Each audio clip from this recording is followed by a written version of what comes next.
Breaking news po! Nako po! Marcos biglang nagmakaawa sa China. Nako! China, sumagot naman. Nako, ano kaya sagot nito? At alam mo ha, yung gobyerno na kahapon, galit na galit sa China. Tapos ngayon biglang lambing. Hindi to teleserye, Pilipinas to ha.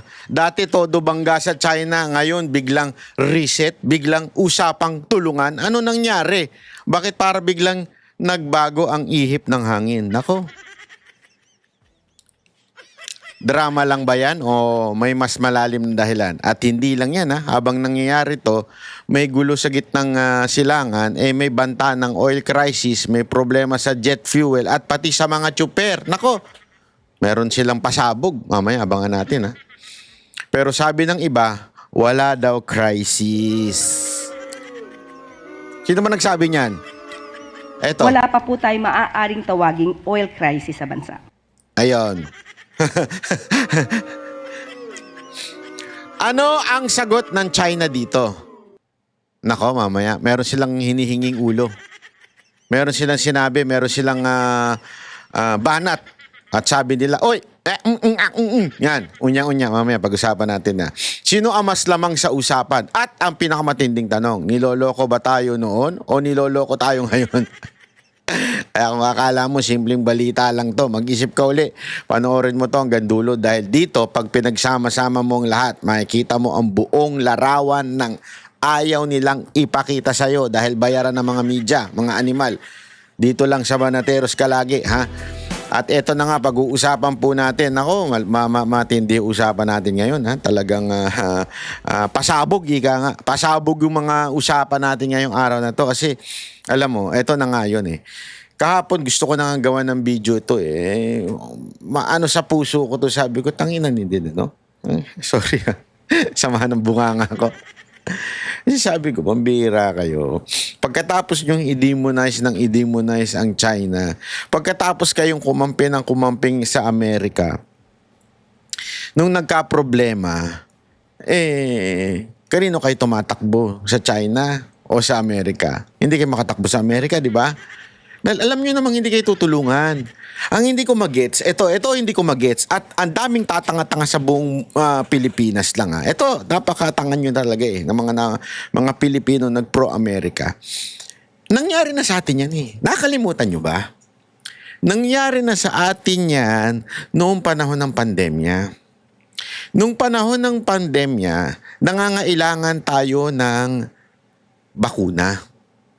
Anong ginawa ng Amerika at iba pang mga puti, mga European at mga taga-ibang West country? Anong ginawa nila? Pinagdambot nila ang bakuna. Yung ating supposedly brother na Amerika, yung tinatawag na big brother natin na Amerika, hindi rin tayo binigyan ng bakuna noon eh. Ano ginawa nila? Itinago nila para sa kanila lang daw yun. 'Di ba? Sinong unang tumulong sa atin? Nakalimutan ba natin yun? China ho ang unang tumulong sa atin. O sasabihin naman ng iba dyan, pero mas effective yung na bakuna sa Amerika. Oo, aanuin mo effective kung hindi mo naman magamit noong panahon na yun. Ang tagal.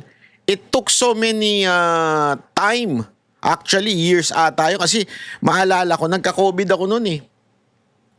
Pagkatapos noon, ang unang-unang dumating na bakuna noon, ay yung galing sa China, yung Sinovac. Di ba? And maganda naman po. Hindi naman po ako namatay. Lahat ng bakuna ko, China. Buhay na buhay ako. Sa matter of fact, parang feeling ko nga, mas nakaganda pa yung bakuna ko eh. Kasi dati, mabilis ako magkasakit. Dati, ito walang biro ito, hindi ako nagbibiro. Mabilis ako magka-flu. Mabilis ako magkaroon ng inaatake ng asthma. Pero ngayon po, eto hindi ako nagbibiro po. Marami sa mga kaibigan ko, katrabaho ko, nagkasakit na't lahat. Pero ako hindi pa po. Hindi ko sinasabing dahil yun sa bakuna ng China ha. Pero ano lang ibig ko sabihin? Ibig ko sabihin, hindi ko nakasama. Kasi yan ang palabas ng mga pro-America nun eh. Wala, mahina yan, yung bakuna galing China. Hindi ko totoo yan. Ako, ang pruweba niyan dahil tayo po ay nagpabakuna. Yun ang ating binakuna, Sinovac yun eh. Di ba? So, anong ibig ko sabihin mga kababayan? Simpleng-simple lang. Hindi tayo natututo sa kasaysayan. Anong kasaysayan? Pagka nagkakagipitan, hindi natin naaasahan ng Amerika. Yan ang katotohanan. Dahil mas prioridad nila yung sarili nila. Alam mo, if there is one thing about Trump, si Trump may pagka-narcissist eh. Sa totoo lang. Hindi ako nag-ano pero masyado siyang believe sa sarili niya. Masyado siyang, which is, as a president, you have to. You have to protect your people. I understand that. Kaya lang, magaling siya sa negosasyon. As a matter of fact, I'm a fan of Trump nung panahon ng Apprentice, yung sa TV series na Apprentice, kasi marami kang mapupulot na magandang aral doon. Bilang negosyante, how to negotiate, ika nga. At isang bagay na siya, it's always siya ang nananalo sa negotiation. That's who he is as a businessman. At nung naging presidente, ina-apply niya ito. He makes sure siya lagi ang panalo. So bubulayin niyang lahat ng ibang bansa to negotiate ang panalo Amerika. Which is good for America, bad for us. Bakit bad for us?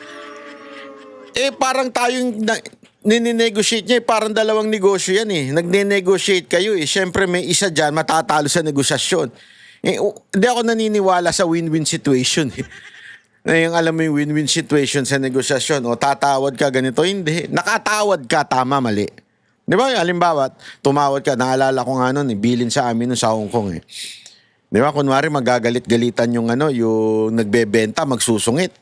Ikaw naman, nadadala ka sa kanyang emosyon na feeling mo malulugi siya. Di ba?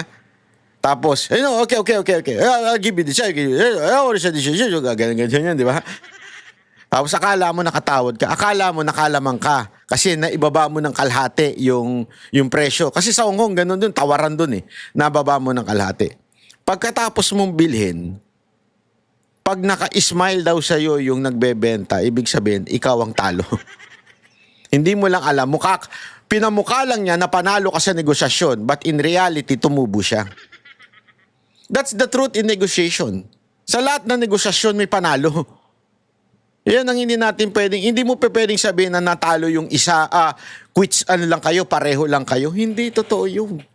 May kumita doon sa negosasyon. So what do I mean? Diyan magaling si Trump to negotiate for his country. His country. At diyan tayo lugi. Bakit? Tanga yung presidente natin eh. Nagpadala siya doon sa negosasyon na yon na tayo ang lugi. Tayo ang lugi. Di ba? Kumampi siya sa Amerika. Yung EDCA, nandyan, tinraining kuno. Pero because of that, masyado tayong na-align sa Amerika. Ngayon, nasa mercy tuloy tayo ng China. Kasi hindi naman tayo bibigyan ng oil ng Amerika. Sila nga hirap na eh. Tayo pa kaya? Asa nang merong kahit pa paanong technology at magaling pagdating sa ganyan din, aside from the Middle East, China. China po. Tapos ano nangyari ngayon? Sasabihin mo, reset. Balik tayo sa negotiating table. Dati, inaaway nyo. Kaya nakakatawa talaga to eh. Alam mo, the best niyan, ako may suggestion ako the best niyan, BBM, gusto mo yung mapakita talaga na ikaw ay sincere? Give up po si Tariela. Fire him as soon as possible. Hindi, totoo yun eto, panoorin tong balita na to. Sa gitna ng gera sa Middle East at krisis sa petrolyo, sinabi ni Pangulong Bongbong Marcos na baka may dahilan na para sa joint oil exploration. Kasama po ang China sa West Philippine Sea. Nakatutok si JP Soriano. Di maikakailang uminit ang tensyon sa pagitan ng Pilipinas at China sa mga pangyayari sa West Philippine Sea. Pero sa nangyayari ngayong gulo sa Middle East at krisis sa petrolyo, sinabi ni Pangulong Bongbong Marcos sa panayam ng American media agency na Bloomberg, bukas siya na i-reset ang relasyon sa China. I think it's certainly going to happen. I don't think that's something that that is like an option. It's happening now. There's going to be a very, very serious restructuring. They will have a lasting effect. And there will have to be a new normal. Sa gitna ng walang prenong pagtaas ng presyo ng krudo, tinanong ang Pangulo kung bukas siya sa isang joint oil and gas exploration kasama ang China. Kahit sa pinagtatalo ng teritoryo gaya ng West Philippine Sea, sagot ng Pangulo baka raw ngayon merong dahilan para gawin na ito. Something that we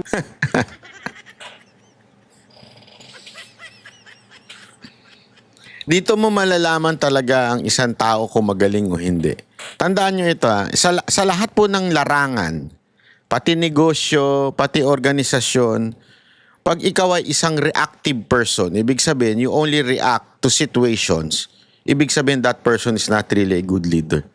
A good leader knows how to create problems, even the problems wala pa. Diba? Even the problem doesn't exist. A good leader should know how to create that problem in his mind, in his heart, so that ready siya anytime that problem will come to exist. Diba? Pag ito ay nagkaroon na ng reality, lumabas na sa totoong buhay, bago mo pa mag-react lang, may plano ka na. Ang problema dito, ngayon mo palang iniisip to.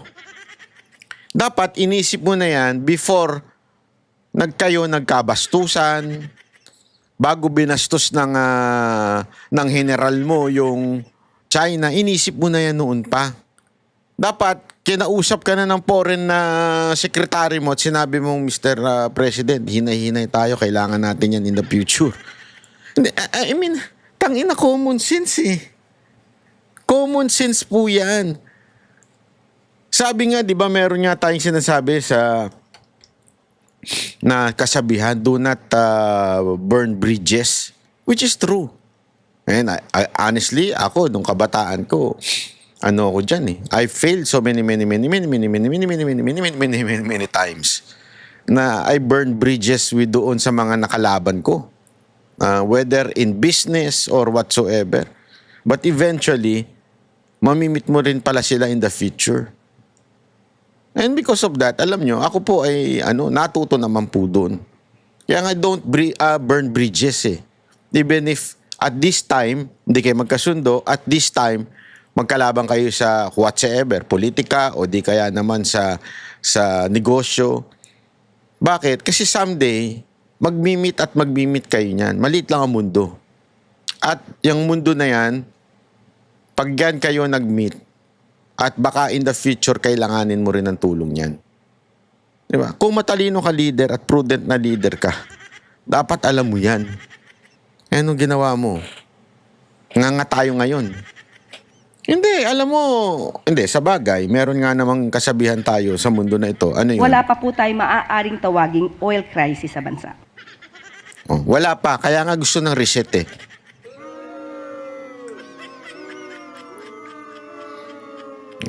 Kaya gusto ng emergency power. Bakit? Kasi Wala pa po tayong maaaring tawaging oil crisis sa bansa. yun. We've been talking about for a great deal, but the territorial disputes will get in the way of that. That maybe this will provide impetus for both sides to come to an agreement. Punto ng Pangulo, hiwalay naman daw ang kalakalan ng dalawang bansa sa away nito sa teritoryo. We've always tried to differentiate the Feeling matalino pa ito, no? Akala niya nabobola niya yung yung nag-i-interview sa kanya. Pero sabi ko, ang tanga talaga. Ba't di ka ngayon humingi ng tulong sa Amerika, yung ginawa kang tuta ng Amerika? Bakit di ka ngayon humingi ng tulong? Di ba? Kasi alam mo hindi tayo tutulungan. Alam mo parang hindi kayo natuto sa kasaysayan. Ilang beses na nangyari yan na kinaibigan tayo ng Amerika, binola-bola tayo ng Amerika, tapos nung nagkagipitan, bahala na kayo sa buhay nyo. Ginawa nila yan, di ba? Nakalimutan nyo na. Sa kasaysayan pa lang, niligtas tayo sa mga Espanyol, kuno. Tapos eventually, binitawan din tayo ng kagulo-gulo na sa Japan. Hindi ba tayo natuto? COVID na ulit-uli yan. Eto na naman, oh. Ba't di ka ngayon humingi ng kumatok ngayon kay Trump? territorial disputes. from our trade arrangements. Many investments still of the big programs here of the government are coming from China. And they have not used this as somehow, they haven't leveraged this and in any way. In quite the contrary, they've been very, very helpful. Sa datos ng Department of Energy noong 2020, ang undiscovered resources daw sa West Philippine Sea aabot sa mahigit 6 na milyong bariles ng langis at mahigit 7 bilyong cubic feet ng natural gas. Kabilang sa pinaniniwalaang mayaman sa natural gas ay ang Recto Bank na nasa loob ng exclusive economic zone ng Pilipinas.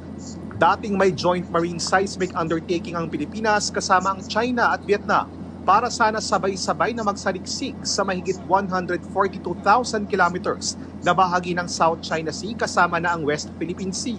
Pero ipinawalang bisa ito ng Korte Suprema noong 2023. Labag daw kasi ito sa konstitusyon dahil pinapayagan ng kasunduan na makilahok sa pag-explore ng likas na yaman ng Pilipinas ang mga kumpanyang 100% foreign-owned.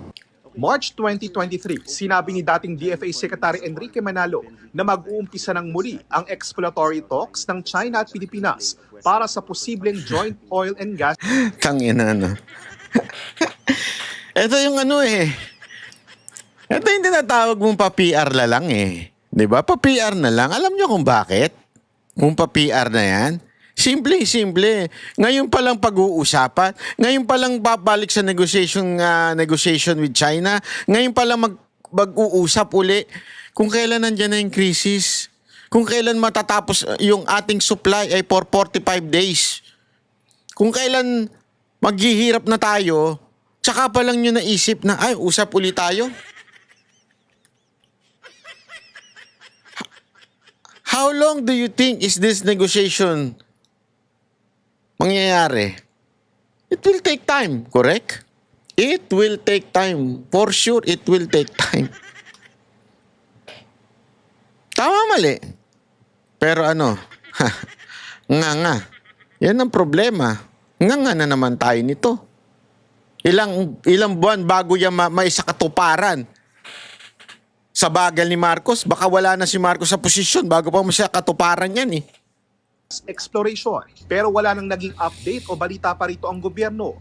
Lalo pat nagkasunod-sunod na ang pangaharas ng China sa mga barko ng Pilipinas sa West Philippine Sea.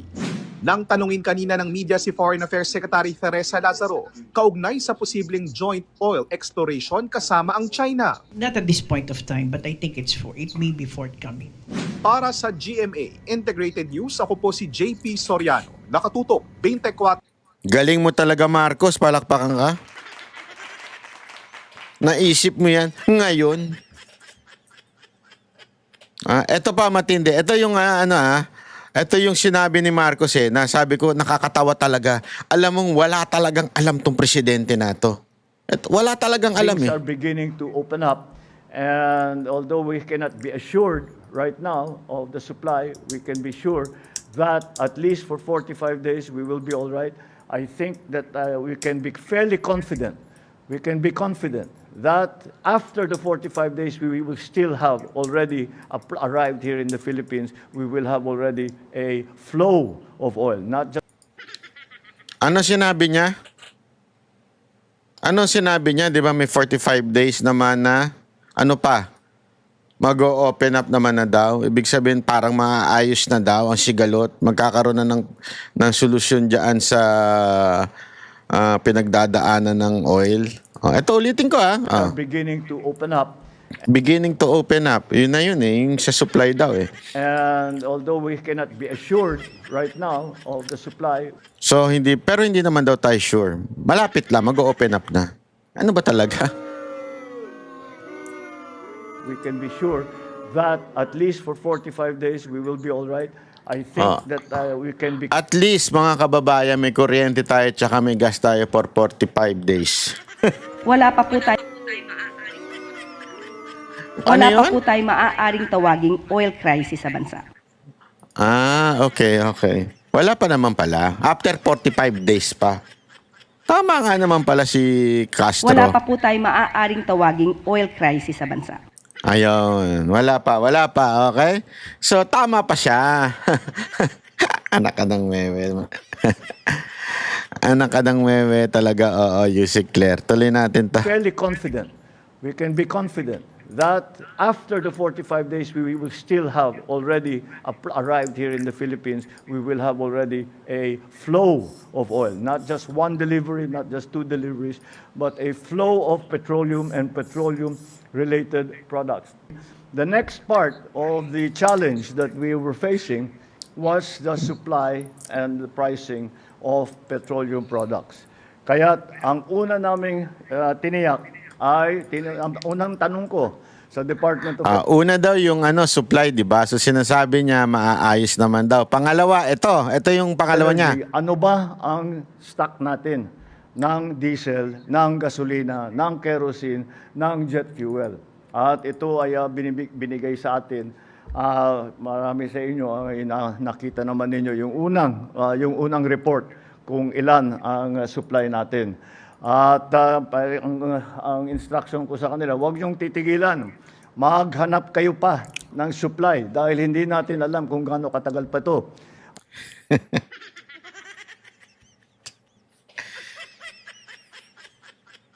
Alam mo, kawawang bansa talaga tayo. Kawawa. Hindi ko alam bakit hindi niya pa nare-realize yung mga nanonood dyan, ang mga pinklawan.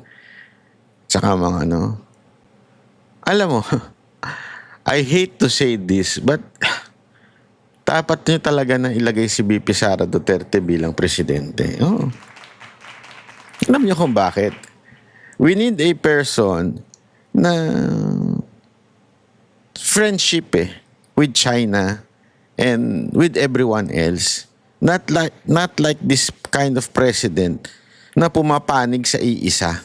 At least si BP Sara Duterte, hindi naman siya bumabanat sa Amerika. Pero at least, ito yung kaibigan ng China. Bakit ko nasabing kaibigan ng China? Anak siya ng presidente na maayos ang relationship sa China. So somehow, she would be a good negotiator. Ngayon, ewan ko sa inyo kung hanggang kailan nyo marirealize that we need BP Sara Duterte as the president. Honestly tawagin nyo na akong ma-political, blah, blah, blah. Di ba? Pero we need her. We need her to represent us. To negotiate with other countries. Kailangan natin ng presidenteng ganun at this time. Kailan nyo marirealize pag wala na tayong kuryente at nagkakandila na lang tayo? Alam mo, eto sabi ko sa inyo pag nangyari yung sinasabi nilang 45 days, kasi ganito sinasabi ni Marcos 45 days meron pa tayong supply. Pero since nag-o-open up naman na, yan ang sinasabi niya nag-o-open up naman na at magkakaroon na tayo ng supply eventually, I think we're doing good. Something like that. Yan ang sinasabi niya. Love ko, saan mo nakuha yung sinasabing mag-o-open na? Kami ang boses ng masa, hindi natatakot. Katotohanan lang, di kami nalulunod. Walang bahid ng sismis, lahat ay totoo. Kahit sino ka pa, pag mali ka babanatan ka. Walang pinipili kulay, wala kaming kinikilingan. Basta para sa bayan, kami lalaban. Pag tama palakpakan, pag mali banatan. Di matitinag, di matatakot, para sa bayan tuloy ang sigaw. Sa harap ng kamera, walang halong takot. Mga baluktot, lahat kayo'y tutumba. Ang hustisya at totoo, yun lang ang mahalaga. Kahit sinong harang, di kami matitinag. Walang pinipiling kulay, wala kaming kinikilingan. Basta basta para sa bayan. Kami lalaban. Pag tama palakpakan, pag mali banatan. Di matitinag, di matatakot, para sa bayan tuloy ang sigaw. Kung nasa tama ka, ikaw ay aming kasama. Pero pag mali ka, handa ka na bang mabasag? Banateros kami, walang inuunan. Dahil bayan muna, bago ang sarili.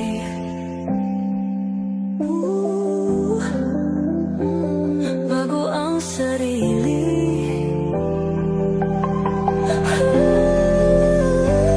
Pag tama palakpakan, pag mali banatan.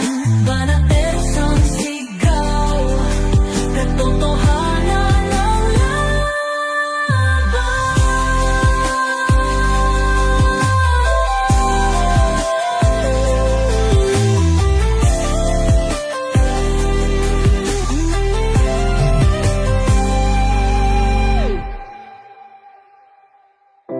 sa harap ng kamera, walang